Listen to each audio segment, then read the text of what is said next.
Bilang nag-iisang anak si Jana, lahat ng layaw niya ay nasusunod. Sa pagpasok ng bago nilang kaklase, ito ang napagtuunan niya ng pansin para ibuli. Laking isla si Carl. Mahirap ang pamilya nila kaya malaking pasalamat na nakakapag-aral siya sa magandang eskwelahan.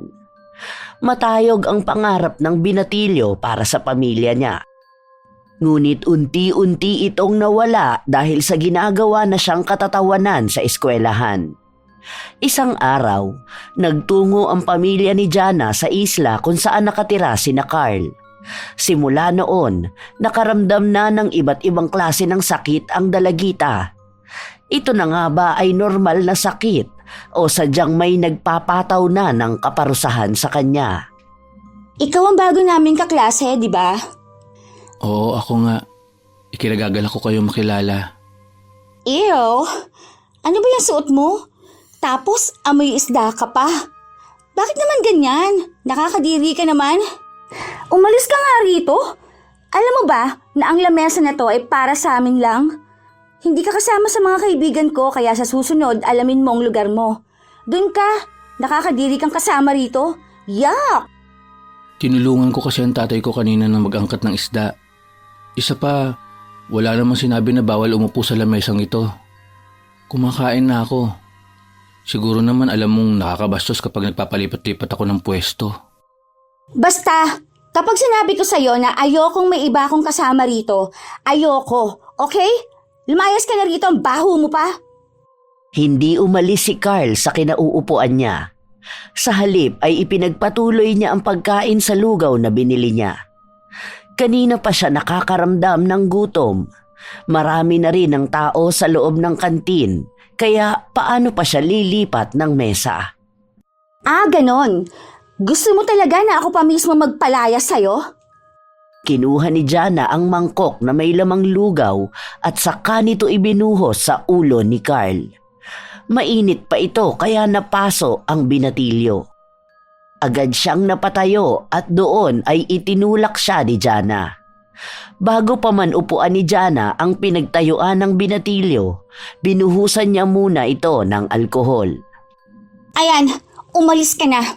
Ang baho mo, nakakadiri ka. Napailing si Shane nang makita ang inasta ng kaibigan. Sinabi niya pa na sana ay hindi ganun tinuring ni Jana ang bago nilang kaklase. Bakit hindi mo siya samahan? Basta ako, sinabi kong ayoko sa kanya, kaya ayoko siya rito. Gets? Nakakadiri na nga ang amoy niya. Nakakadiri pa siyang tingnan. Kung naaawa ka sa kanya, siya ang kaibiganin mo. Huwag ka rito, okay? Muling nagbigay ng pahayag si Shane at sinabi na galing na mismo sa bago nilang kaklase na mahirap lang sila at mangingisda ang tatay nito. Kaya sana ay intindihin na lang niya ang kalagayan. Ngunit wala siyang boses laban sa kaibigan. So, hindi ko na problema kung mahirap siya, no? Kailangan ko pa bang isipin kung naghihirap ang pamilya nila? Basta ako nag-iisa akong anak at lahat ng gusto ko, nakukuha ko. Tila ba walang kayang pakinggan si Jana? Hindi siya tumatanggap ng kahit na anong sita sa kanya ng mga kaibigan niya. Lalo pa at siya ang pinakamayaman sa kanilang lahat. Simula pa noon, hindi siya pumapayag na may ibang tao na mas lalamang sa kanya. Lahat ng naisi niya ay kaya niyang makuha. Pagkabalik nila sa klase, nakita nila si Carl na nakaupo lang sa sulok. Wala pa ang kanilang guro kaya nilapitan ito ni Jana. Oh, hindi ka man lang naligo o nagpalit ng damit mo? Tingnan mo nga yan, nangingitim na yan sa dumi oh. Tingnan niyo, class, may kasama pala tayo ritong pulube. Alam mo, dapat hindi ka na rito nag-aral. Hindi ka naman bagay sa lugar na to eh. Nagtawa na ng buong klase dahil sa sinabi ni Jana. Napayuko na lang si Carl dahil sa hiya na nararamdaman niya. Lahat ng mata ay nasa kanya at ang buong klase ay napupuno na ng panlalait at tawanan tungkol sa estado ng kanyang buhay. Ang dapat, dun ka na lang sa isla ninyo para naman hindi ka nagmumukhang kawawa rito. Sige na, manguha ka na lang ng isda araw-araw. Habang patuloy na nanlalait si Jana, biglang dumating ang kanilang guro. Nagtaka ito sa kaguluhan na nangyayari, kaya tinanong niya ang dalagita kung bakit siya nakatayo malapit kay Carl. Sorry ma'am, paano kasi itong lalaki na to? Ang dugyot niya eh. Look oh, ang dirty ng suot niyang damit. Ang baho niya pa. Kaamoy niyang malansang isda, nakakadiri. Bakas ang pagkadismaya ng kanilang guro kay Jana. Dahil dito, pinangaralan siya na hindi siya dapat nagsasalita ng ganon sa kahit na sino. Hindi niya dapat binabase sa estado ng buhay ang pakikitungo niya sa isang tao.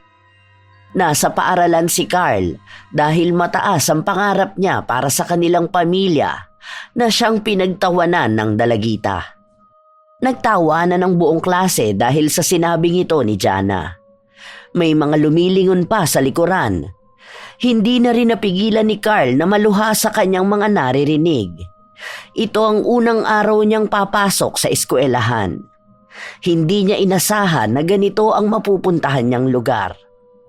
Napasigaw ang guro upang tumahimik ang lahat sa pagtawa. Pinagsabihan nito si Jana na sa oras na marinig niyang pagsalitaan niya ulit ng hindi maganda si Carl, paniguradong ipatatawag niya ang kanyang ina at papatawan ng kaukulang disiplina. Nakaramdam naman ng inis ang dalagita dahil pakiramdam niya ay napahiya siya sa harapan ng kanyang mga kaklase. Nang matapos na ang klase, inabangan niya sa labas si Carl. Nakayuko lang ang binatilyo habang naglalakad ito. Hoy! Ikaw basura! Hinila ni Jana ang bag ni Carl. Napigtal ang hawakan nito at bumagsak sa sahig. Sa susunod ha, napahiya mo pa ako, may kalalagyan ka talaga. Hindi kita pinahiya. Ang guro natin ang nagsalita. Tama naman ang sinabi niya na huwag kang mangmamaliit ng tao. Wow! Bait-baitan ka niyan ngayon? Pwede bang tigilan mo yung paawa effect mo? Kasi hindi bagay sa'yo. Hampas lupa. Itinulak ng dalagita si Carl na naging dahilan para matumba ito sa lupa. Sinipa pa ni Jana ang bag kaya nagkalat ang mga gamit ng binatilyo. Paalis na sana si Jana nang may sumigaw sa likuran niya. Sa paglingon niya, nakita niya ang isang babae. Mukhang ito ang ina ni Carl. Sino ka naman? Ikaw ba nanay niya? Tumaas ang kilay ng ginang sa naging tono ni Jana. Pinagsabihan niya pa itong walang galang, ngunit hindi siya inatrasan ng dalagita. Bakit naman kita gagalangin? Hindi ka naman kagalang-galang. Huwag mong ginaganyan ang nanay ko. Oh, well, kaya naman pala mukha kayong basura kasi mag-ina nga kayo. Bahala na nga kayo dyan, aalis na ako. Inirapan lang ni Jana ang dalawa bago siya tumalikod para umalis. Nakakaramdam naman ng inis ang nanay ni Carl sa natunghayan niya. Nais niyang bigyan ng leksyon ang suwail na bata, ngunit pinigilan siya ng kanyang anak. Habag naman ang naramdaman ng ginang sa sinapit ng kanyang anak. Umalis na rin ang mag-ina dahil kailangan nilang tumawid sa dagat papunta sa isla kung saan sila nakatira. Mula sa loob ng sasakyan ni Jana, natatanaw niya ang mag-ina na mukhang kaawa-awa. Ngunit mas lalo lang naiirita ang dalagita sa kanila. Pakiramdam niya ay hindi na dapat binibigyan ng pagkakataon na makapasok sa magandang eskwelahan ang mahirap na kagaya ni Carl. Nang makauwi sila ng bahay, naabutan ni Jana ang kanyang ina na abala sa trabaho. Mami! Nakauwi na po ako. Sige, magbihis ka na. Mamaya kakain na tayo. May mga kailangan lang akong asikasuhin na trabaho. Alam mo po ba, Mami? May kaklase ako na mabaho at mahirap. Like, nakakadiri siya, Mami. Bakit kaya may mga ganung bata pa na pinapayagan sa school? May ginagawa pa ako, Jana. Huwag ka nga munang magulo. Kung gusto mo, maglaro ka na muna sa laptop. Huwag ka muna rito. Baka matagalan pa ako sa trabaho ko eh. Magpalit ka na ng damit mo para malaban na rin yan ni Manang. Oh, opo, sige po. Malungkot si Jana na pumasok sa kanyang kwarto. Palagi na lang ganito ang kanyang ina. Kahit na anong sabihin niya ay hindi siya nito pinapansin. Ang buong atensyon ng kanilang mga magulang ay palaging nasa trabaho nila. Sa ngayon, nasa ibang bansa ang kanyang ama, bihira lang itong makatawag sa kanila. Habang ang kanyang ina ay todo kayod din sa trabaho para mabigyan siya ng magandang buhay. Kinabukasan, maagang pumasok si Jana. Naabutan niya si Carl na natutulog habang nakaupo sa likuran. Bakit dito ka natutulog? Alam mo bang school to, ha? Wala ka bang bahay? Hinila ni Jana ang bag na nagsisilbing una ni Carl dahil sa lakas ng paghila niya nauntog ang ulo ng binatilyo. Ano ba ang problema mo? Ang problema ko, ginagawa mong tulugan ng classroom. Tsaka, itong bag mo, bakit hindi mo pa ito itapon? Tapos ko nangigitahada na sa dumi, nakakadiri ka naman. Saka ano to? Bracelet ba to? Bakit ang pangit naman ng pagkakagawa? Akin na nga ang bag ko at wag mo kong pakialaman. Regalo sa akin yan ng lola ko. Yan na nga lang ang gamit na naiwan niya sa akin bago siya namatay.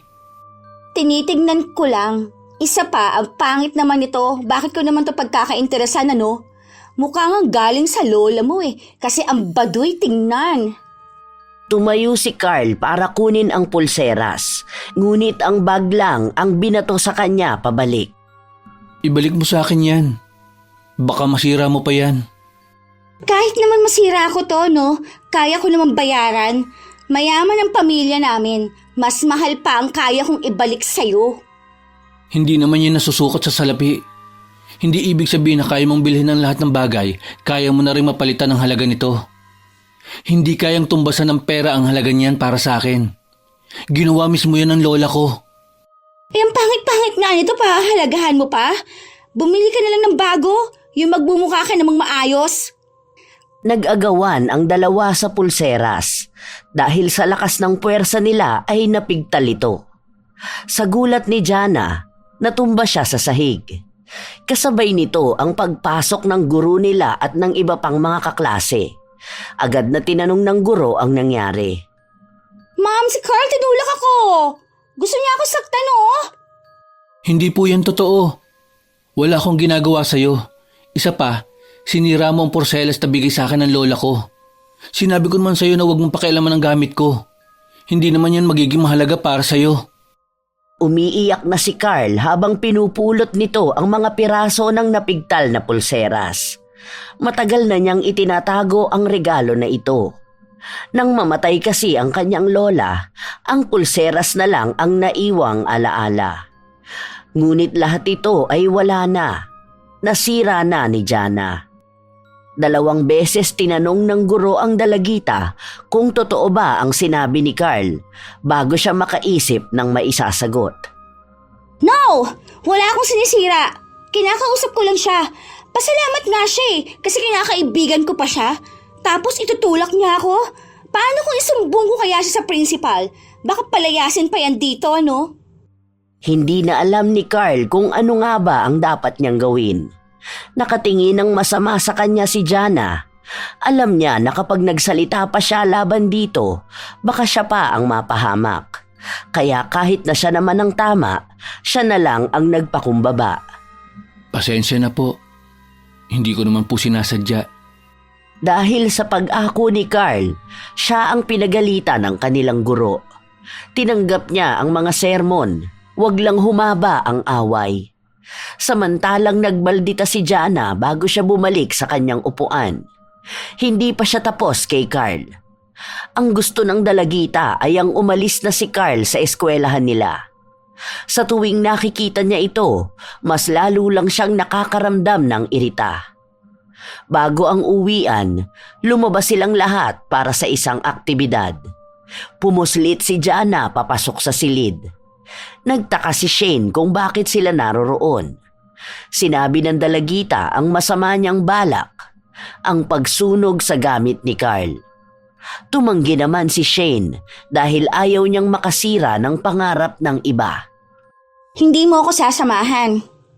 Ikaw ang isusunod ko kay Carl. Baka gusto mong malaman ng mami mo na ikaw ang kumukupit ng pera niya. Sasabihin ko lahat yun. Wala nang nagawa pa ang kaibigan ni Jana kundi ang sundin ang kagustuhan niya. Bago pa man nila sunugin ang mga gamit ni Carl, hinalungkat pa ito ni Jana. Napansin niya ang mga putol na pulseras ng lola ni Carl. Kinuha niya ito at ibinulsa.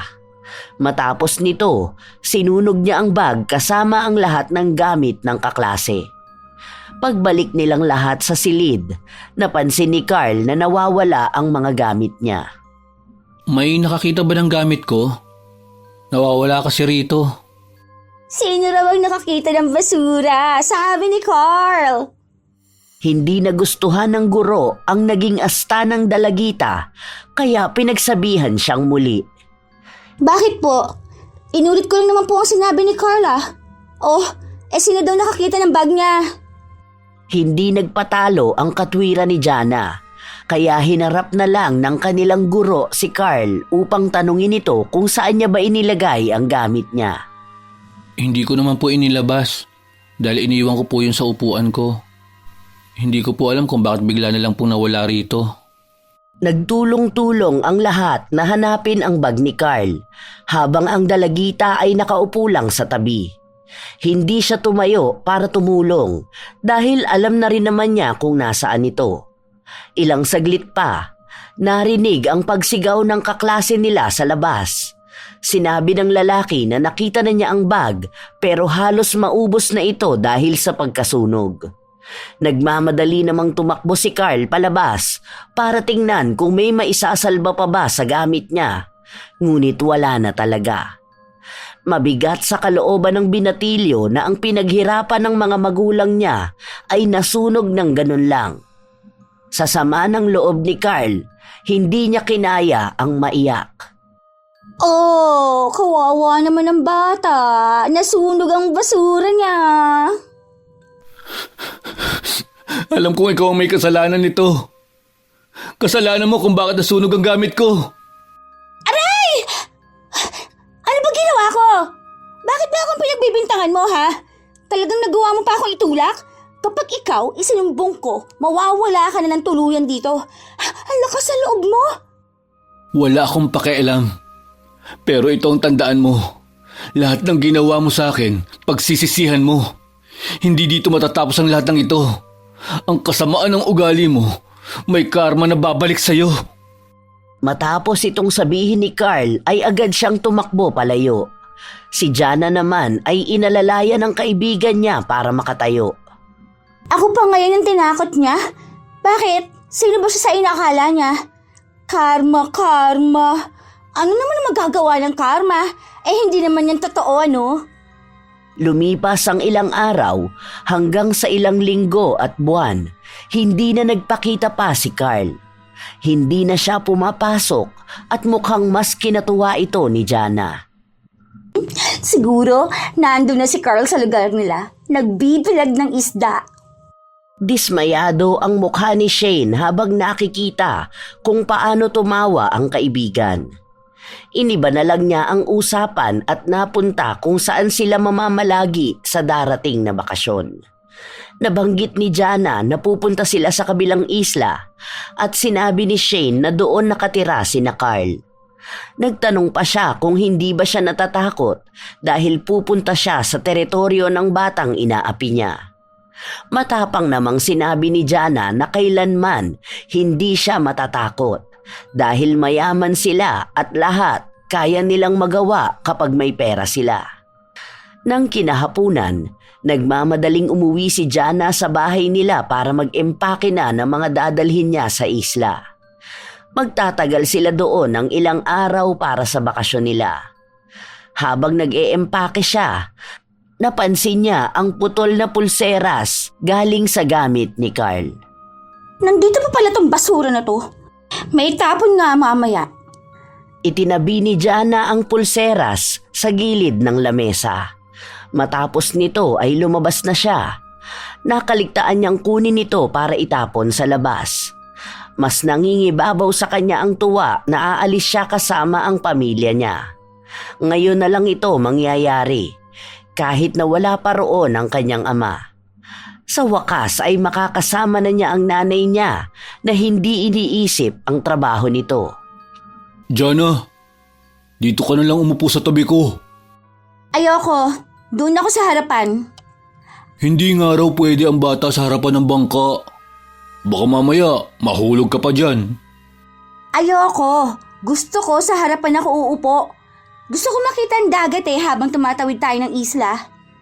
Napakamot na lang sa ulo si Martin habang nakatingin sa pinsan niya. Ginagawa talaga ni Jana kung ano ang gusto niyang gawin. Walang kahit na sino ang pwedeng pumigil sa kanya. Tuwang-tuwa ang dalagita habang pinagmamasdan ang malinaw na karagatan. Saglit lang din ay nakarating na sila sa isla. Pagbaba niya, natanaw niya ang isang pamilyar na mukha. Matalimang tingin nito patungo sa kanya. Irap lang ang naging tugon ni Jana. Kilala mo ba ang batang yun? Sino? Yung mukhang basura? Si Carl. Kaklase ko noon pero hindi na pumapasok ngayon. Bakit hindi na pumapasok? May nangyari ba sa kanya? Aba, malay ko sa kanya. Baka hindi na kinakain ng pamilya niya dahil mahirap lang sila. Bakit parang galit siya sa'yo? Nakita ko kung paano kanya tignan kanina. Baka naman may nagawa kang masama sa kanya. Ako? May gagawin? Wala akong ginagawa. Ang bait ko kaya. Baka kasi naiinggit siya dahil ako nakakapag-aral. Tapos mayaman pa. Siya, andyan lang. Mangingisda yung tatay tapos walang maayos na buhay. Oh, bakit? Kasalanan ko ba yon? Huwag kang ganyan magsalita sa kanya. Malay mo naman, nagsisikap ang mga magulang niya para makapag-aral siya. Wala na akong pakialam doon. Saka, huwag mo nga akong pagsabihan. Magpinsan lang tayo, oy. At parehas lang tayo ng edad. Huwag mo nga sirain ang mood ko, Martin. Kahit na, kung nakikita ko na may nagagawa kang bagay na hindi maganda sa kapwa mo, ayoko naman na hayaan ka na lang. Tignan mo nga kung paano ka magsalita sa iba. Labas ka na sa kung paano ako magsalita sa kanila, okay? Isa pa, nagsasabi naman ako ng totoo. Lumalabas lang sa bibig ko kung ano ang totoong nakikita ko. Bakit? Gaano ka ba kasigurado na totoo ang mga nakikita mo? Magpahinga na lang tayo dahil nasa bakasyon tayo. Huwag mo akong sinisermonan ha. Dahil hindi rin naman kita papakinggan. Huwag mong sirain na masaya kong bakasyon. Nakakabwisit ka lang eh. Tuloy-tuloy na pumasok si Jana papasok sa kwarto niya. Iniwan niya si Martin na patuloy na nanenermon sa kanya. Walang kahit na sino ang kayang hawakan siya sa leeg dahil lahat ng gusto niyang sabihin at gawin ay malaya siya. Hindi pa siya nagtatagal sa loob ay may kumatok na sa pinto niya. Binuksan niya yon at sa hindi inaasahan ay si Carl ang bumungad sa kanya. Agad na nawala ang masayang ngiti sa labi ng dalagita. Sa katunayan, iniisip niya na gusto niyang sipain si Carl. Huwag mo sabihin na hanggang dito sinusundan mo ako ng kamalasan mo. Pwede bang tantanan mo ako? Mas mabaho ka pa ngayon, amoy na bilad na isda. Iaabot ko lang sana itong mga kumot. Hindi pa kasi tapos ayusin ang kwartong yan. Kung gusto mo, lumabas ka muna saglit para maiayos ko. Akin na, ako na mag-aayos. Mamaya may mawala pa sa mga gamit ko, no? Baka nakawin mo tong mga to eh. At isa pa, umalis ka na. Huwag ka nga magpapakita sa akin, okay? Kung maaari, iwasan mo ako sa isla na to dahil baka kung ano pang magawa ko sa'yo. Ano bang ginawa ko sa'yo at nagagalit ka sa akin? Hindi ba ikaw ang may ginawang kasalanan sa akin? Bakit ngayon, parang ako pa ang dapat na umiwas sa'yo? Matagal na ako nakatira dito. Hoy! Wala akong ginagawang masama sa'yo, ha? Hindi ko kasalanan kung pinanganak ka mahirap at hindi makasabay sa buhay namin. Huwag kang manisi ng ibang tao. Alam mo kung sino ang dapat mong sisihin? Ang mga magulang mo. Hindi ko sinisisi ang mga magulang ko kung bakit kami mahirap.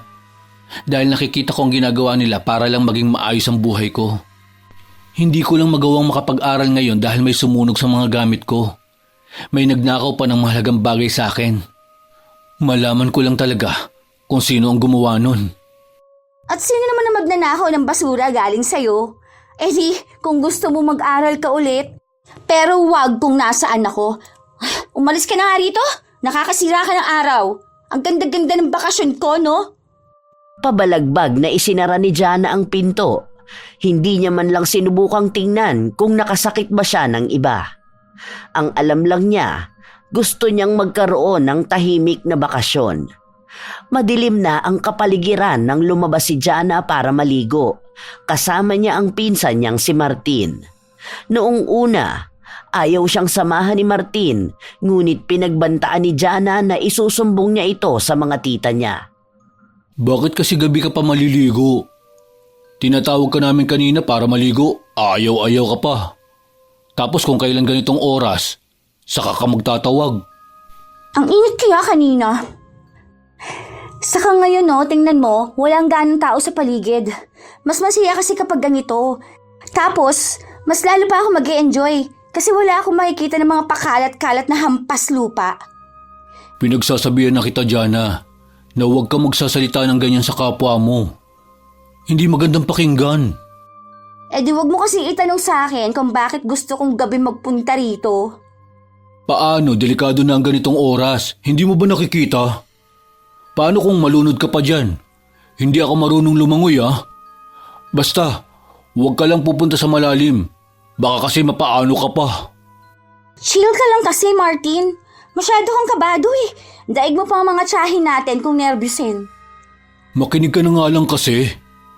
Mahirap ba para sa'yo na pakinggan man lang ang mga sinasabi ko sa'yo? Hoy, wag mo ko inuutusan ha. Kung gusto mo, dyan ka na lang sa mababaw maligo. Ang duwag masyado nito. Para kang hindi lalaki, ano? Ay, ano? Lalaki ka nga ba ha, Martin? Gusto mo isumbong kita sa tatay mo? Hindi na hinintay pa ni Jana na magsalita ang pinsan.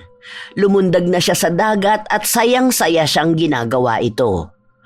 Malamig ang simoy ng hangin at ganun din sa balat ang tubig. Mas nakakaramdam ng kaginhawaan si Jana habang ginagawa niya ito. Si Martin naman ay nakalublob lang ang paa sa tubig at pinagmamasdan siya. Bakas din ang pag-aalala kay Martin. Kilala niya ang pinsan niya. Kapag may ginusto itong gawin ay gagawin talaga nito. Jana, lumalayo ka na. Huwag ka nang magpunta dyan. Baka malunod ka pa. Dito ka na lang kasi. Makakalangoy ka rin naman sa mababaw. Marunong akong lumangoy, huwag kang mag-alala. Wala namang hihila sa akin dito, ano? Ha? Ano yun? Hoy, teka! Bakit? Anong nangyayari sa'yo dyan? Tara na, dito ka kasi sa mababaw. Hindi na pinansin ni Jana ang sigaw ng pinsan niya. Napalayo rin ang langoy ng dalagita matapos niyang makaramdam ng malamig sa paa niya. Para bang may nabangga siya sa ilalim ng dagat. Hindi yun bato dahil hindi matigas. Ilang sandali pa, napansin niyang may lumulutang na buhok sa harapan niya. Pilit niyang hinahawi ito ngunit hindi nawawala. Para bang pinalilibutan siya ng buhok hanggang sa lumutang sa harapan niya ang isang mukha. Nakadilat ito, ngunit ang mukha ay napupuno ng mga itim na ugat. Nanlamig siya sa nakita niya. Hindi ito isang panaginip lang. Tulong! Hindi na tumagal ang sigaw ni Jana matapos na may humila sa paa niya pailalim sa dagat. Mahigpit ang pagkakahawak na yon at mabigat. Pakiramdam niya ay unti-unti na ring nauubos ang hininga. Pinipilit niyang umahon, ngunit mabigat ang kanyang katawan. Hindi niya rin maipiglas ang mga paa niya dahil sa may mahigpit na nakakapit sa kanya. Nakapikit si Jana habang pinipilit ang kamay niya lumangoy pa itaas. Ilang sandali pa ay may humila sa kanya. Doon ay nakahinga siya ngunit habol. Bit-bit siya ng isang lalaki. Ano yun? Bakit may biglang humila sa akin pa ilalim? Ano nangyayari? Pinagsabihan ng lalaki si Jana na mag-ingat siya sa pagpunta sa malalim na parte, lalo na kung hindi naman siya marunong lumangoy. Pinaglaban pa ng dalagita na may humila sa paa niya, ngunit sinabi lang ng lalaki na ganun daw talaga ang nangyayari sa mga batang matitigas ang ulo, kaya kung ayaw niyang mapahamak, matuto siyang ayusin ang ugali niya. Sa totoo lang ay nakakakilabot ang boses ng lalaki, lalo pa at may pagbabanta ang mga salita nito. Nagtungo na sila sa dalampasigan kung saan ibinaba ng lalaki si Jana. Agad naman na tumakbo papunta sa kanya si Martin. Bakas ang pag-aalala sa mukha ng kanyang pinsan. Salamat po kuya. Ay, ano ka ba naman Jana? Hindi ba sinabi ko sa'yo na huwag kang magpupunta sa malalim? Ano bang nangyari sa'yo? Ay, tara na nga, bumalik na tayo sa kubo. Baka mapaano ka pa. Mayayari pa talaga ako kay tita. Ang tigas kasi ng ulo mo. Kapag pinagsasabihan ka, makinig ka naman. Lagi na lang ang gusto mong masunod. Kahit na ikapapahamak mo yun. Pwede ba? Nakita mo na ngang nalunod na ako Panay ka pa salita. Hindi naman ikaw ang tumulong sa akin Nakakarindi ang boses mo. Huwag mo lang sabihin kay mami Baka mapagalitan pa ako Ikaw kasi Ikaw talaga may kasalanan nito. Sa akin ka pa nagagalit ngayon? Pasalamat ka nga nakatawag agad ako ng tutulong sa'yo. Paano kung walang tao sa paligid? Matatagpuan ka na lang namin na palutang-lutang. Matigas kasi masyado ang ulo mo. Palagi na lang ang gusto mo ang dapat na masunod. Ang hilig mong manisi ng mga nagagawa mong mali. Sana sa susunod, Jana, kaya mo nang tanggapin kung ano talaga ang nagawa mong mali. Nakakawalang gana naman. Dapat hindi ka nalang sumama dito Papagalitan mo pa ako. Isa pa, alam ko sa sarili ko ang mga ginagawa ko. Wala akong pagkakamali, Hindi ako nagkakamali. Nasa tao na lang yan kung paano nila tatanggapin na ako ang tama. Ikaw ang tama? May tama ba sa mga maling nagagawa mo? Dapat, ikaw ang mas nakakaalam niyan. Alam mo, ikakapahamak mo ang kataasan ng pride mo. Manahimik ka na lang, Martin. Wala ka namang naitutulong Natapos na, okay? Nakita mo naman, di ba? Okay na ako. Nabuhay ako at manahimik ka na. Padabog na umalis si Jana sa harapan ni Martin. Habang naglalakad sila pabalik sa kubo, nasa lubong niya ang nanay ni Carl. Napahinto ang ginang habang nakatingin kay Jana. Mukhang sa pagkakataon na ito, sila ang napagbuntunan ng galit ng dalagita. Anong tinitingin-tingin mo sa akin? Ngayon ka lang ba nakakita ng taong maayos, ha? Palibasa kasi mga dukha kayo rito Tingnan mo, halata naman sa mga suot at balat ninyo na mahihirap kayo. Ano bang kamalasan ng bitbit ninyo? Imbis na maging masaya ang bakasyon ko, pumapangit pa. Nakakainis? Dahil sa mga masasakit na salitang binitiwan ni Jana, hindi na nakapagpigil pa ang ina ni Carl. Sinabihan niya ang dalagita na hindi maganda ang mga lumalabas sa kanyang bibig, na dapat ay matutunan niyang gumalang sa mga taong nakatatanda sa kanya at mga taong nakapaligid sa kanya. Hindi porket namuhay siya sa karangyaan, may karapatan na siyang matahin ang mga taong kapos. Pero halata namang baliwala lang ito kay Jana. Mas naging matapang pa siyang sumagot. Hindi kita nanay para pagsabihan ako. Ang anak mo ang intindihin mo. Hindi na ngayon pumasok sa school dahil basura ang mga gamit. Huwag ka umasta na mabuti kang nanay. Dahil kung mabuti ka, maayos yung anak mo. Huwag mong pagsasalitaan ng ganyan ng nanay ko. Dahil hindi mo alam ang mga sakripisyo na ginawa niya para sa akin. Wala akong pakialam. Ang gusto ko lang, huwag kayong paharang-harang sa dinaraanan ko, okay? Huwag ninyong bahira ng mga dumi ninyong magandang bakasyon ko. Hay! Makalis na nga! Nakakapikon kayong lahat! Umalis sa harapan nila si Jana. Ngunit hindi maalis ang matalim na tingin ng ina ni Carl. Ngayon lang siya nakakita ng ganon kawalang modo na bata. Alam niyang dapat sa kanya ay pinaparusahan. Hindi dapat pinapalampas ang ganong klase ng ugali. Kinaumagahan, lumabas si Jana para mag-almusal. Sa isang malawak na mesa, naroon ang pamilya nila. Umupo ang dalagita sa tabi ng kanyang ina kung saan katapat siya ni Martin. Minamalditahan niya pa ang pinsan, ngunit ramdam na ni Jana na may nasabi na siya sa kanila. Ano itong nababalitaan ko, Jana? Anong balita? Na may minamalditahan kang staff ng isla. Bakit ganyan ka makipag-usap sa kanila? Tapos, kagabi muntikan ka para umalunod, sabi ni Martin. Ano bang ginagawa mo, Jana? Pinagsabihan ka na raw ni Martin na huwag na lumabas ng gabi, pero ginawa mo pa rin. Opo. Sinabi ko naman po sa kanya na delikado dahil bago lang kami. Pero nagagalit po siya sa akin dahil hindi ko raw po siya anak. Sinabi mo pa pala talaga? Ang chismoso mo talaga, no? Kalalaki mong tao, ang bilis mo maghatid ng mga balita, tapos ngayon, sumbong-sumbong ka pa. Hindi ka na lang talaga nanahimik, ano? Nagsabi lang ako kay tita para alam niya ang nangyayari sa'yo. Munti ka na ngang mamatay. Mabuti na lang at may natawag akong tutulong sa'yo. Hindi ako munti kang mamatay. May humila kasi sa paa ko eh.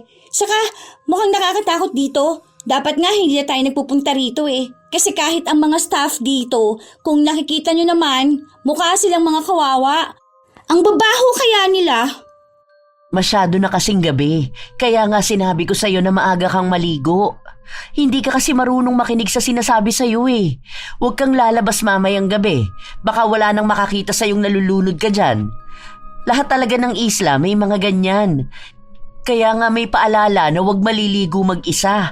Tapos nagawa mo pa talaga kung kailan tulog na kaming lahat. Pasalamat ka at naroon si Martin. Isa pa, hindi magandang nanlalait ka ng kapwa mo. Ano naman ang ipagpapasalamat ko sa kanya, ha? Ni hindi niya nga ako natulungan nung nalulunod ako. Tapos ang galing niya pa magsumbong. Doon ba ako magpapasalamat kasi dahil sa kanya, pinapagalitan ako ngayon? Jana, ano ba yung mga pinagsasasabi mo? Makinig ka nga. Hindi lahat ng bagay ay dapat ikaw palagi ang tama. Ay, nakakainis naman. Nakakawalang gana naman kumain dito. Mamaya na nga ako kakain. Ayoko na rito. Kahit napigilan si Jana ng mga kamag-anak niya, wala siyang pinakinggan ni isa sa kanila. Ginagawa ng dalagita kung ano ba ang gusto niyang gawin. Walang kahit na sino ang kayang kumontra sa kanya. Nag-iisa lang siyang anak, kaya alam niya na lahat ng nanaisin niya ay ibibigay ng mga magulang niya. Habang naglalakad si Jana, napansin niya si Carl na nagbibilad ng mga isda. Dali-dali siyang lumapit dito. Hoy, hampas lupa! Ganyan pala talaga ginagawa mo? Kaya pala nangangamoy isda ka palagi. Kung narito ka para manggulo, pakiusap naman. Huwag ang pinagkakakitaan ng pamilya namin. Bakit pati ito sisirain mo? Pinaghirapan ito ng mga magulang ko. Kaya naman namin bayaran yan. Kahit nga buhay mo eh, kaya naming mabayaran. Gusto mo bang bilhin ko ang buhay mo? Napailing na lang ang ina ni Carl habang naririnig ang pangaalipusta ng dalagita sa kanyang anak. Muli niyang binigyan ng pagkakataon si Jana na maging maayos bago niya ito tuluyang parusahan. Bilang isang ina, kailanman ay hindi niya matatanggap na pagsasalitaan nino man ang anak niya kung paano ito maliitin ng dalaga. Ang mga sumunod na salitang binitiwan ni Jana ang mas nagbigay ng gigil sa kanya. Ikaw ring matanda ka. Hindi ikaw ang kinakausap ko. At isa pa, mas lalo namang nakakaawa ang magiging anak mo. Tingnan mo nga yang si Carl. Hindi na nga nakapag-aral, naging tagabilad pa ng mga walang kwentang daing na to. Palagi na nga may mabaho dahil nasa mabahong lugar nakatira. Sandali! Tigilan mo yan! Hindi na napigilan pa si Jana na itaob ang pinagbibilaran nila ng mga daing. Dahil sa ginawa niya, kumalat ang mga isda sa buhanginan. Nasayang ang lahat. Nag-iisip ka pa ba? Bakit mo yan ginawa? Magkano ba yan? Babayaran na lang namin. Ang akala mo kasi lahat na lang kaya mong bayaran. Puro na lang pera ang pinapakita mo. Hindi lahat kayang tapatan ng pera mo, tandaan mo yan. Kaya matuto kang gumalang sa iba. Bakit? Pera lang din naman ang kailangan ninyo ah. Huwag ka na nga magpanggap. Mamaya, pababayaran ko yan sa nanay ko. Oh, OMG! Nasira ang kuko ko. Ay, nakakainis naman. Tingnan mo, naputol na ang kuko ko dahil dyan. Nakakainis naman oh. Sa inis ni Jana ay pinag-aapakan niya ang mga isda. Tapos nito ay agad siyang umalis doon. Nasira ang kabuhayan nila at nasagad na sa galit ang ina ni Carl. Kaya naisipan niyang oras na upang parusahan ang suwail na bata. Inutusan ng ginang ang anak niya na hanapin ang kuko na natanggal sa dalagita kanina. Sa kabilang banda naman, nag-aalala pa rin si Jana sa naputol niyang kuko. Nasira na ang ganda ng kamay niya, kaya mas lalo siyang nakakaramdam ng inis kay Carl. Ang malas naman ng gala ako sa lugar na to. Paano? Nandito ang mahal sa buhay ko. Kung hindi lang dahil sa mga mahal ko sa buhay eh. Pero dapat kasi hindi lang kami dito nagpunta. Sana mas masaya pa. Jana! Jana! Tinatawag ka na ni Tito.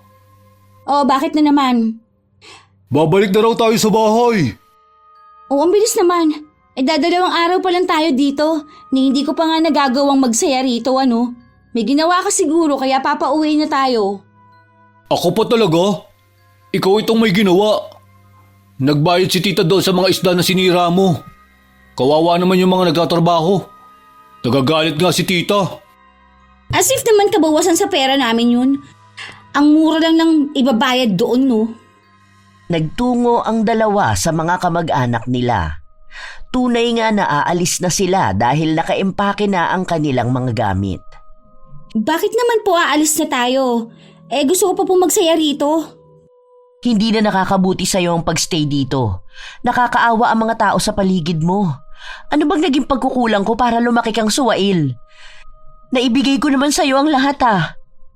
Mami, wala naman kasing problema eh. Bakit kasi hindi mo hayaan ang mga hampas lupa na yon? Bigyan mo lang sila ng kaunting pera, mananahimik na yung mga yan, ano? Ganun lang naman kadali yun, di ba? Pera lang ang kailangan nila. Ayan na nga ba ang sinasabi ko? Ang hirap mong makisama sa mga tao, anak. Hindi maganda yung ganyan. Matuto ka naman na makaramdam sa mga taong nasa paligid mo.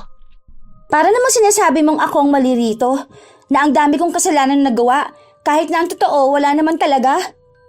Pag-isipan mo ang mga lumalabas sa bibig mo, Jana. Hindi ibig sabihin na iniisip mong tama ka, ay yun na nga ang tama. Ewan ko, hindi mo rin naman ako pakikinggan eh. Makaalis na nga. Umirap lang si Jana bago siya sumunod sa mga kamag-anak niyang naghahakot na ng mga gamit sa bangka. Wala na rin naman siyang magagawa. Habang nasa bangka sila, nakita pa ni Jana si Carl at ang nanay nito na nakatanaw sa kanya. Inirapan niya lang ang mga ito na para bang sila pa ang may kasalanan kung bakit naudlot ang bakasyon nila.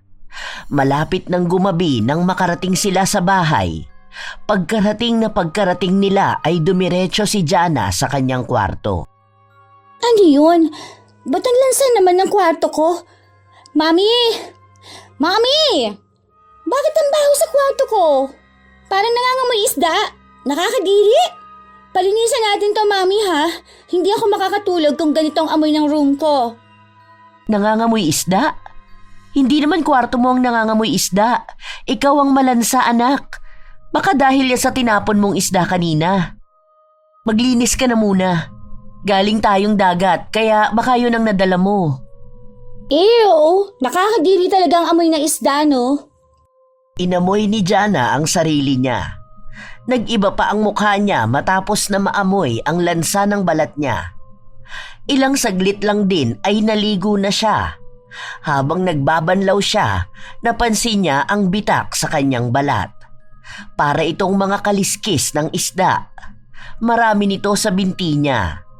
Sa takot niya, agad siyang napatakbo palabas. Mami! Mami! Tingnan mo nangyari sa balat ko! Mami! Ano bang nangyayari sa iyong bata ka? Bakit ba natataranta ka? Mami, tingnan mo ang balat ko, nagbibitak-bitak siya.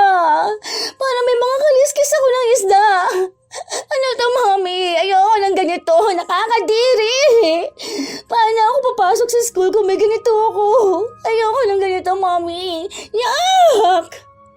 Magbihis ka na at dadaling kita sa ospital. Saan ka pa ba nagpunta at nagkaganyan ng balat mo? Wala ka bang ibang nakain sa isla?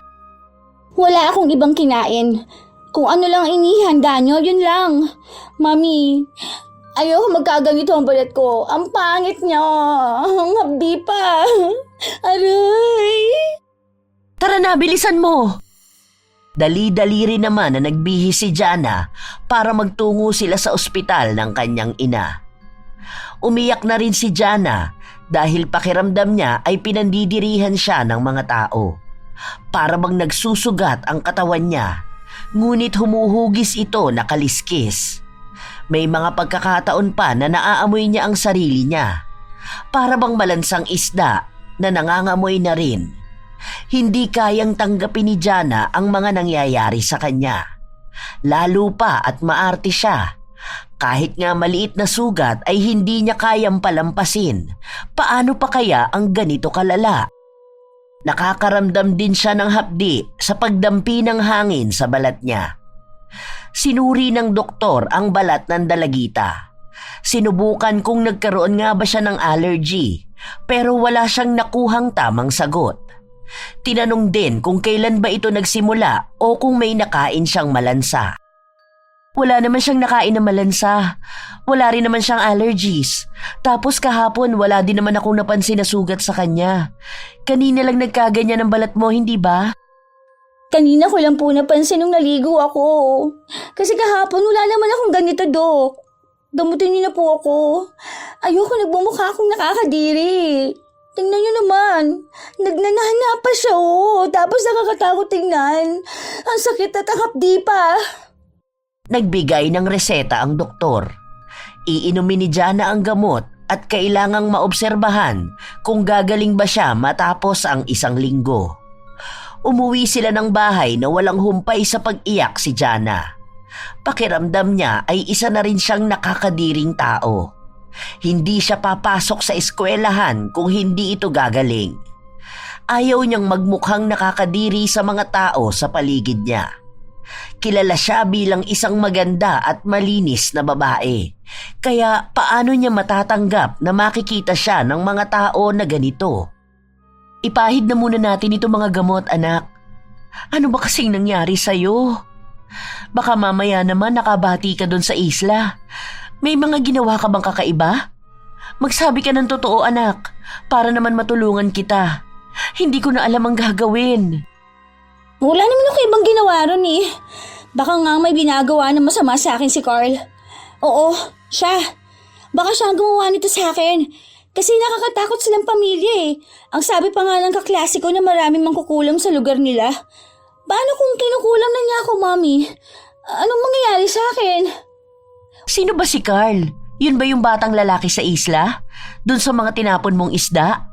Ano bang nangyari at magkaaway kayo ng bata na yun? Magkakilala ba kayo?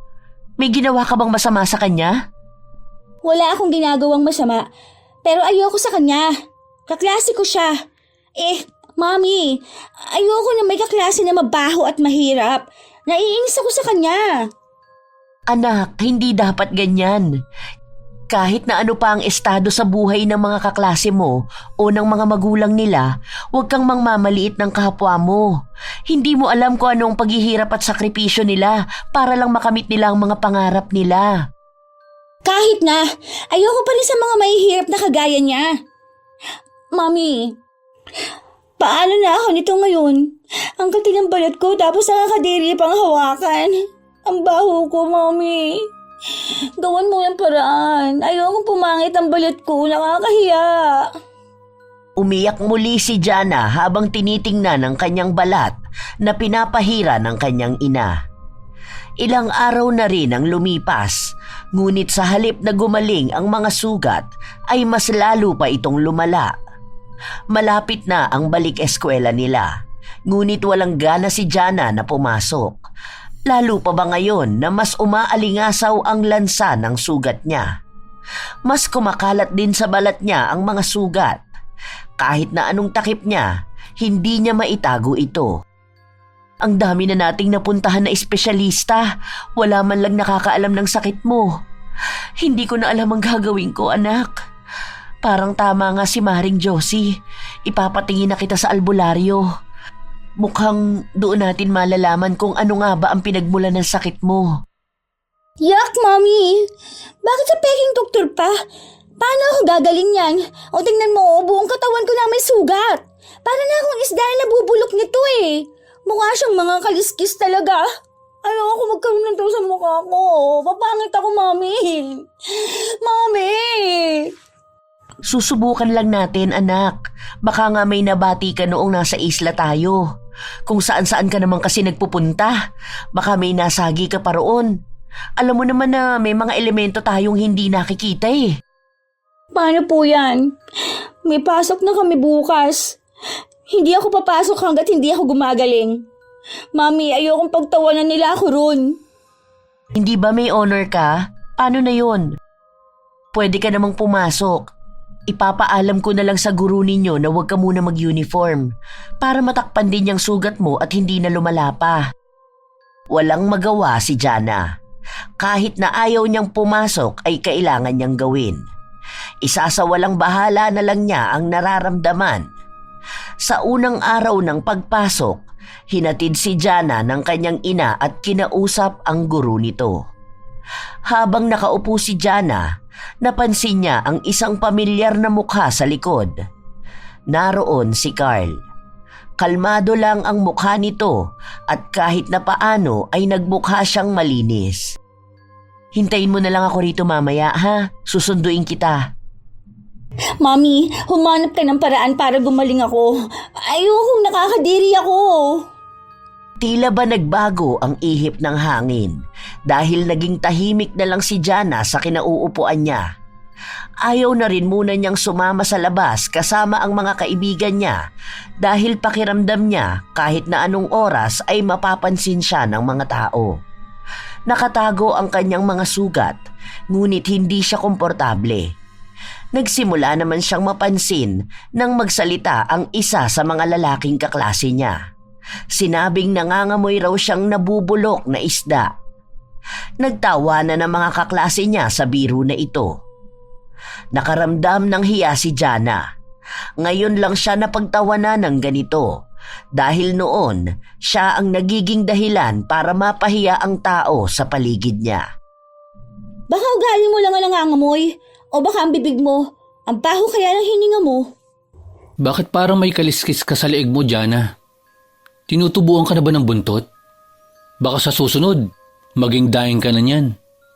Mas masangsang ka pa sa nabubulok na isda. Isa ka pang hampas lupa ka? Bakit ka pala bumalik dito, ha? Hindi ba ayaw mo na mag-aral? Bumalik ka nga sa pinanggalingan mo. Doon ka sa mga isda humiga. Total, yun lang naman ang kaya ng pamilya ninyo. Dukha! Kinausap kasi ng guro natin ang nanay ko at gusto kong pabalikin sa pag-aaral. Sa katunayan, may mga tumutulong nga sa akin para makapag-aral ako. Tignan mo, binigyan ako ng magandang damit ng guro natin. Ang bait nila sa akin. Ganun talaga kapag mabait ka sa kapwa mo. Nagtangka na magsalita ang dalagita nang inunahan siya ng kaklase niya at sinabing dapat ay magpasundo na lang siya sa kanyang ina. Dahil masyado nang umaalingasaw ang lansa ng katawan niya at mas nagiging nakakadiri ang itsura ng kanyang kaliskis. Ngayon si Jana na ang naging sentro ng katatawanan. Lumalabas na rin sa leeg niya ang kanyang mga sugat at mas lalong umaalingasaw ang baho ng katawan niya. Kahit ang mga kaibigan niyang katabi ay lumalayo na sa kanya. Pakiramdam kasi nila ay nasusuka sila. Naging kahiya-hiya na si Jana. Ayaw na niyang tumingin sa mga tao sa paligid niya dahil sa tuwing naglalakad siya, nakatingin ang mga tao na may halong pandidiri sa kanya. Mag-uuwian na. Mag-isa si Jana sa loob ng silid nila habang umiiyak. Wala pa ang kanyang ina kaya hindi siya makauwi. Bakit ka umiiyak ngayon? Akala ko ba matapang ka? Nasaan ang yabang mo ngayon? Na ikaw ang sikat? Ikaw ang makapangyarihan? Bakit ngayon umiiyak ka na? Hindi ba ganyan din naman ang ginagawa mo sa akin noon? Kapag nakikita mong naaapi ako, nagiging masaya ka pa. Pwede ba umalis ka dito? Hindi ka naman nakakatulong sa akin eh. Baka nga ikaw pang gumawa nito sa akin eh. Alam ko halimaw kayong dalawa ng nanay mo. Anong ginawa mo sa akin, ha? Siguro totoo nga sinabi sa akin ng mga demonyo kayo sa isla, no? Ano? Umamin ka na. Bakit nang bibintang ka na naman ngayon? Sa halip na maging mabait ka na dahil sa mga nangyayari sa'yo, mas lalo ka pang sumasama. Dapat kasi, inaalam mo kung anong mga kamalian mo. Hindi porket marami kang pera, kaya mo na ang lahat. Ano ngayon? Ang sabi mo sa akin, kaya kang isalba ng pera mo. Bakit hanggang ngayon? Nagkakaganyan ka. Ibig sabihin ikaw talaga may gawa nito sa akin? Bakit? Ano bang masamang ginawa ko sa'yo, ha? Wala naman, di ba? Ikaw ang may kasalanan sa akin, katulad ng ginagawa mo sa akin ngayon.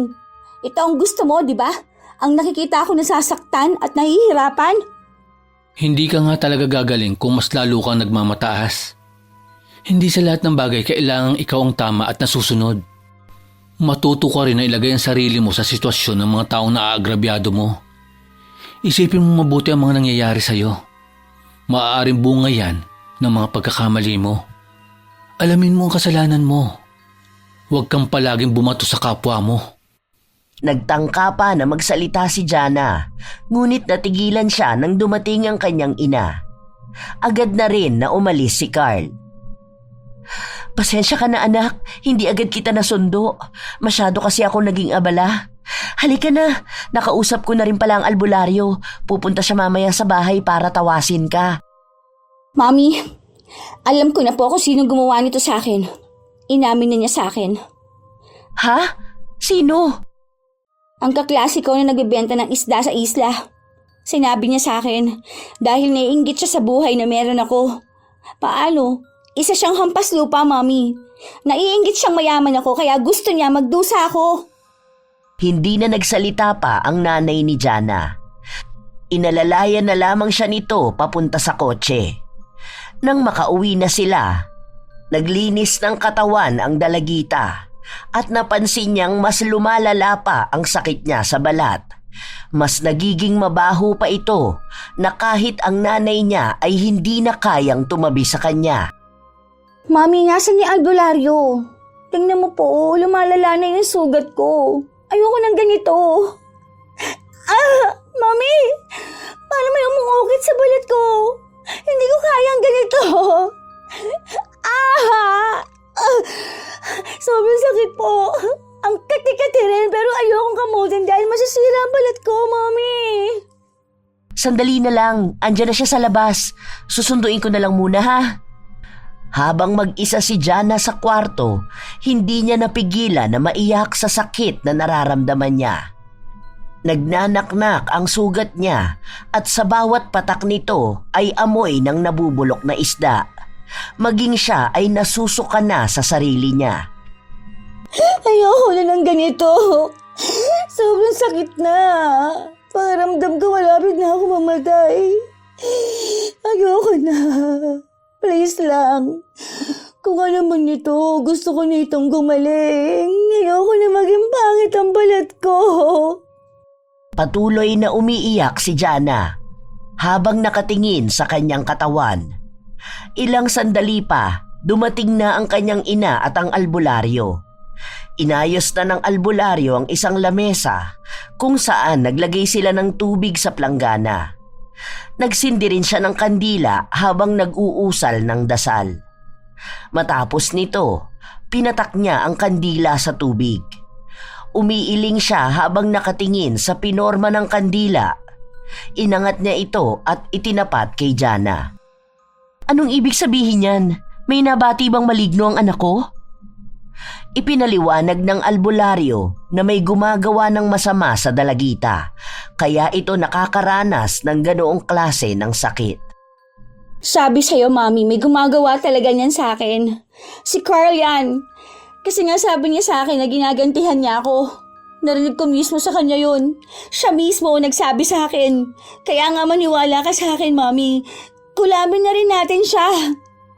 Nagtanong ang albularyo kung ano ba ang maaaring tingin ni Jana na dahilan upang kulamin siya. Isang babae ang gumagawa ng kulam sa kanya at base sa albularyo ay hindi lang ito basta mangkukulam dahil likas na sa kanya ang ganitong kapangyarihan at malakas siya.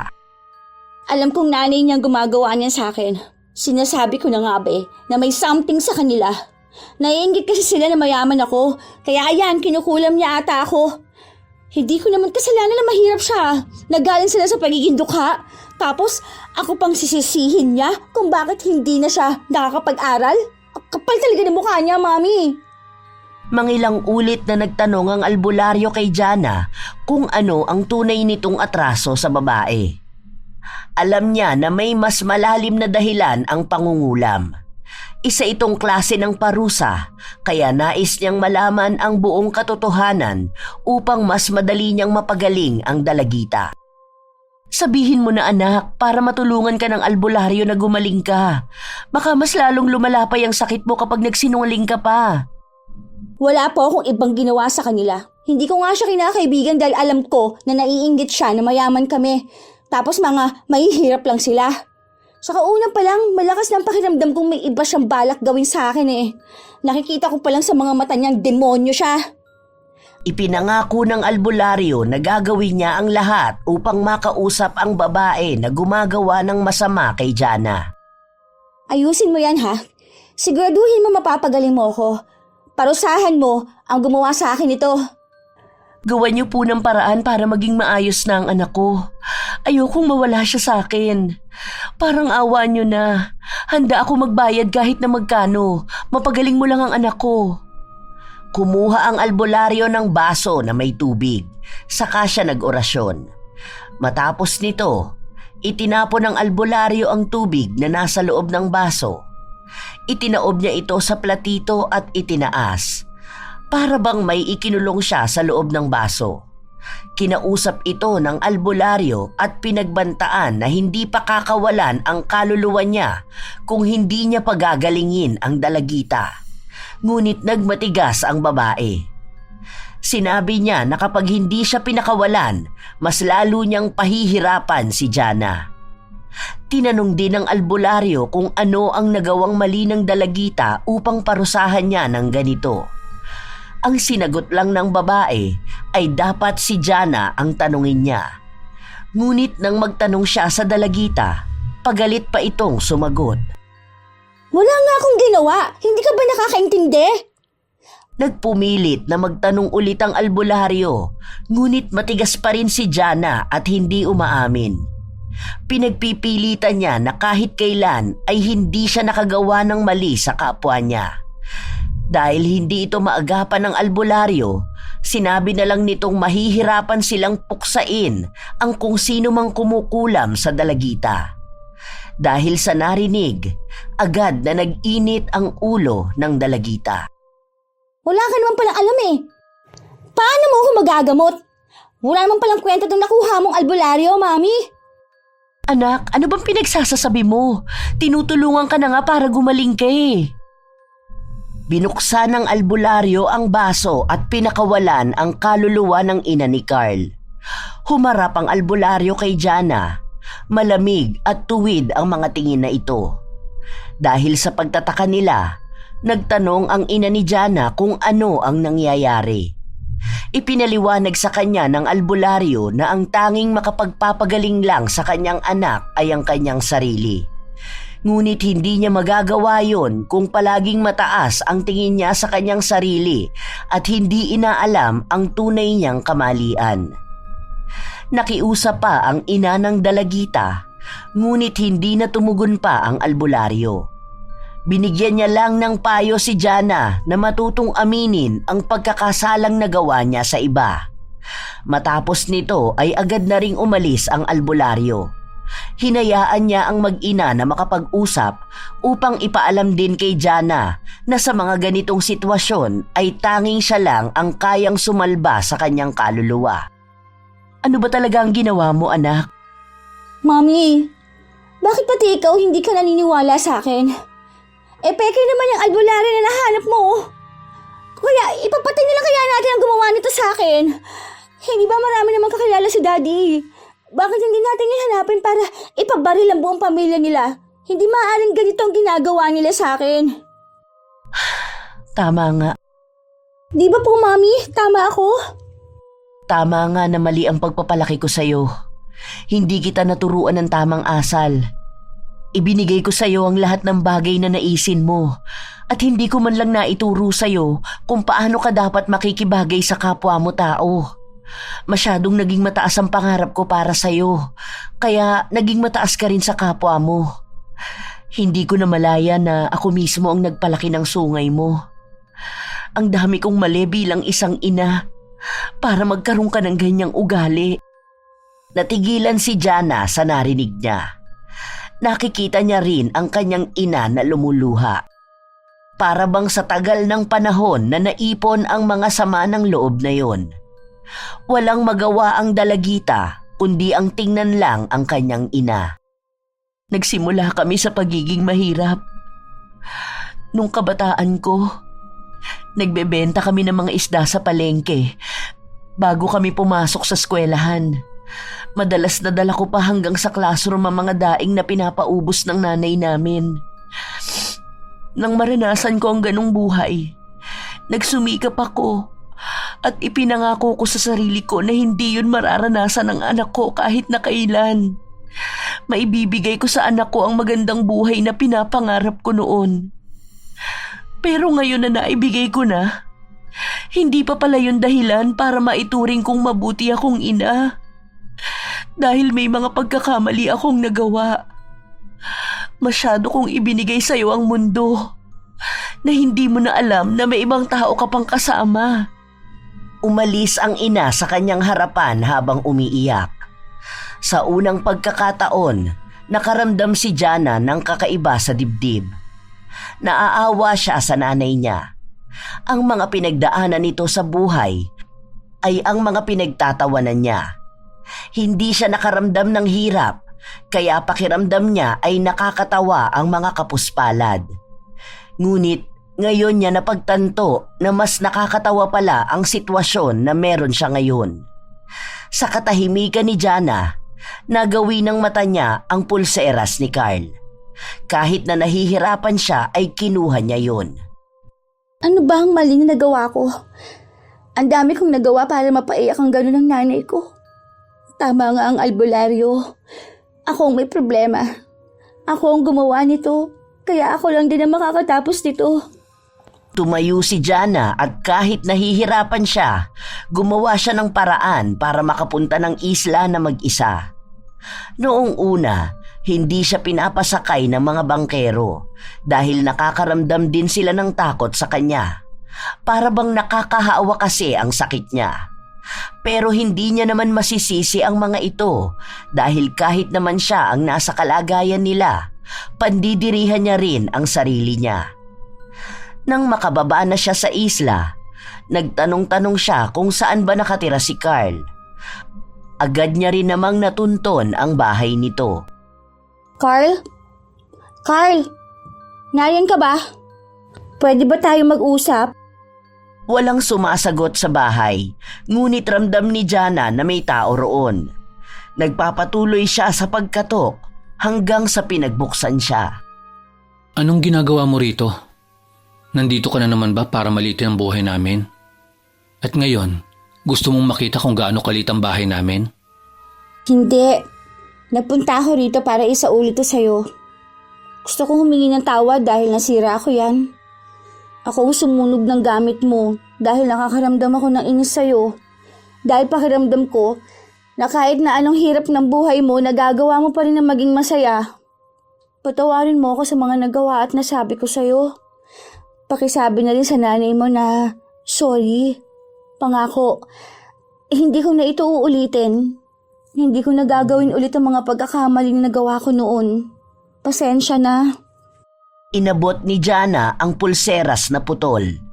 Matapos nito ay agad na rin siyang umalis.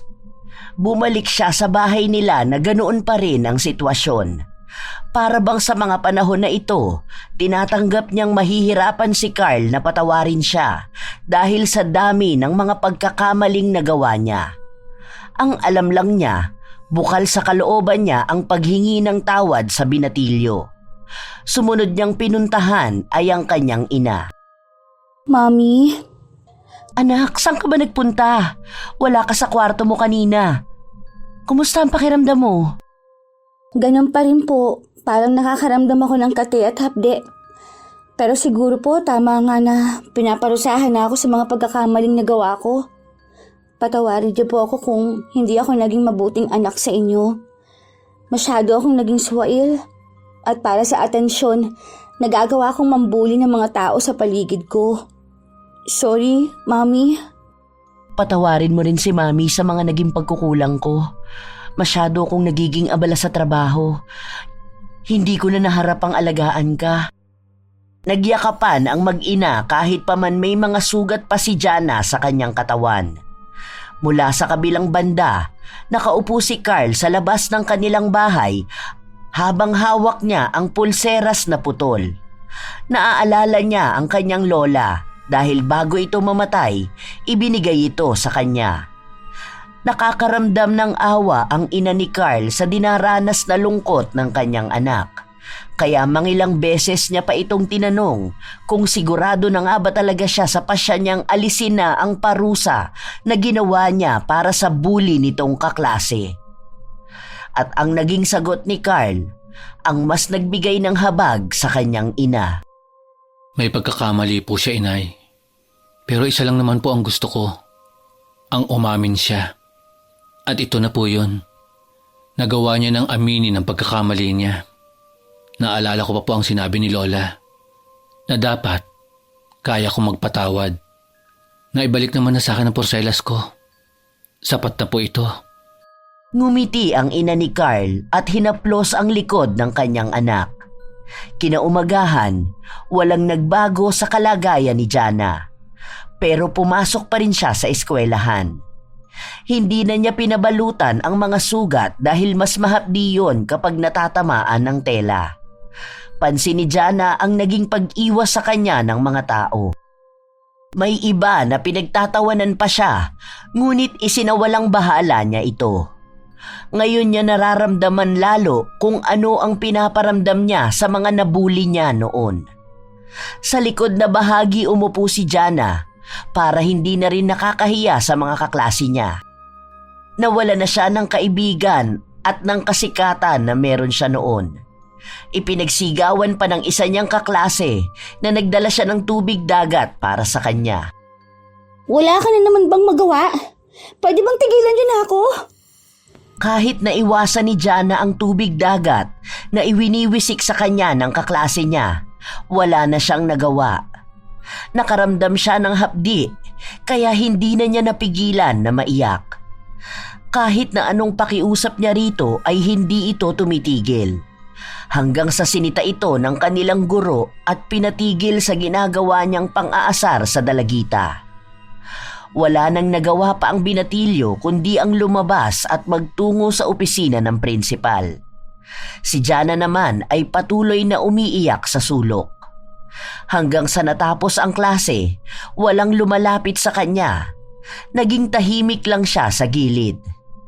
Ngayon niya napagtanto na ang kasikatan na meron siya, ang tanging dahilan lang kaya siya may kaibigan. Ngunit wala rin ang maituturing niyang tunay. Tatanggapin na niyang ito na ang kapalaran niya. Hindi na siya gagaling pa. Mabubuhay na siyang parang isang isda, malansa at inaayawan ng karamihan. Pauwi na sana siya nang tawagin siya ni Carl. Sandali lang, Jana. May ibibigay lang ako sa'yo. Ito, oh. Ano to? Pakuluan mo yung papel na yan. Tapos yung tubig na yun ang gamitin mo para ipambanlaw sa katawan mo. Para gumaling ka na. Hindi na nakapagpasalamat si Jana kay Carl dahil agad na ring umalis sa harapan niya ang binatilyo. Katulad ng sinabi ni Carl, nang makauwi si Jana, nagpakulo siya ng tubig at inilagay niya ang papel na bigay sa kanya. May mga nakasulat sa papel, ngunit hindi ito maintindihan ni Jana. Nang unti-unting natunaw ang papel, lumabas ang kuko na tila ba galing sa kanya. Ito ang naaalala niyang natanggal niyang kuko noong sinira niya ang kabuhayan ni na Carl. Nang matapos siya, pinalamig niya lang ito ng kaunti at tinawag ang kanyang ina para tulungan siya. Kumusta na ang pakiramdam mo? Hindi po siya ganun, Makate. Salamat po pala. Kasi palagi po kayong nariyan para sa akin. Palagi na akong gagabay sa iyo, anak. Nakaramdam ng kaginhawaan si Jana matapos niyang maipaligo ang tubig. Kinabukasan, maagang nagising si Jana. Napatingin siya sa salamin na nasa gilid ng kanyang higaan. Mommy! Mommy! Bakit? Bakit, anak ko? Anong nangyari sa'yo? Tingnan mo ang katawan ko. Magaling na ako. Wala na mga sugat ko, Mommy. Mauna patawad na ako ni Carl at ng nanay niya. Mabuti na lang. Natutuwa ako, anak. Hindi ka na nahihirapan at magaling ka na. Huwag mo na ulit gagawin ang mga ginawa mo sa kanila, ha? Opo, Mommy. Magsisilbing aral na po sa akin na nangyaring ito. Hindi na ako magiging mapangmata sa kapwa ko. Naging masaya si Jana sa paggaling niya. Hindi niya napigilan ng maiyak dahil sa wakas ay hindi na siya ang nakakadiring Jana na palaging iniiwasan noon. Nakakapasok na siya sa eskwelahan niya nang hindi tinitingnan at iniiwasan na para bang nakakahawa ang sakit niya. Naging maayos na ang pakikitungo niya kay Carl. Ang dating mahilig mang api, ngayon ay kalaban na ng mga bully. Ipinagtatanggol na niya ngayon ang mga inaapi. Naging magkaibigan na rin sila ni Carl. Naging malaking aral para sa kanya ang mga kamalian na nagawa niya. Na ang pagiging masaya niya sa paghihirap ng iba ay maaaring magdulot sa kanya ng mas malaking balik. Na hindi natin dapat husgahan ang isang tao ayon sa estado nito sa buhay. Dahil bawat tao ay may kanya-kanyang buhay at may kanya-kanyang pinagdadaanan. At yun ay dapat irespeto.